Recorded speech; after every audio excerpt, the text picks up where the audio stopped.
কলকাতা পৌরসভায় জন্মের শংসাপত্র নিয়ে বিরাট লাইন।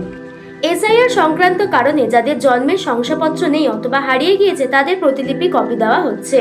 গত 7 দিনের বেশি সময় ধরে এই কাজ চলেছে। পৌরসভার সামনে এই শংসাপত্র নেওয়ার জন্য লম্বা লাইনও পড়েছে। তবে গতকাল বুধবার সাম্প্রতিক অতীতের সব রেকর্ড ভেঙে গিয়েছে। পুরসভা থেকে বেরিয়ে লাগোয়া রক্সি সিনেমা পর্যন্ত সাপের মতো এঁকে বেঁকে লাইন চলে গিয়েছিল।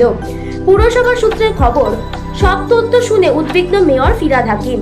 মেয়র বলেছেন মানুষ আতঙ্কিত, তবে অবস্থা সামাল দিতে দৈনিক প্রতিলিপি কপির সংখ্যা বাড়ানোর ব্যবস্থা করুক। পুর স্বাস্থ্য বিভাগ সূত্রে খবর, এখন রোজ গড়ে 150টি বার্থ সার্টিফিকেট দেওয়া হয়। এই সংখ্যা আরো বাড়ানো হবে। পুর স্বাস্থ্য বিভাগের এক কর্তার কথায় শুধু কলকাতা নয়, ভিন জেলা এমনকি ভিন রাজ্যের মানুষও আসছেন পুরসভায়। তারা জন্মেছিলেন শহরের কোনো বেসরকারি হাসপাতাল অথবা নার্সিং হোমে। কাজের সুবাদে কেউ ব্যাঙ্গালোর, কেউ আবার হায়দ্রাবাদে অথবা অন্য কোনো রাজ্যে রয়েছেন। কার্যত অফিস ছুটি নিয়ে ছুটে এসেছেন কলকাতার পুরসভায়, কারণ হাসপাতালে নথি থাকলেও অনেকের কাছে পুরসভার জলছবি দেওয়া জন্মের শংসাপত্র নেই। Bureau report, target news, Kolkata.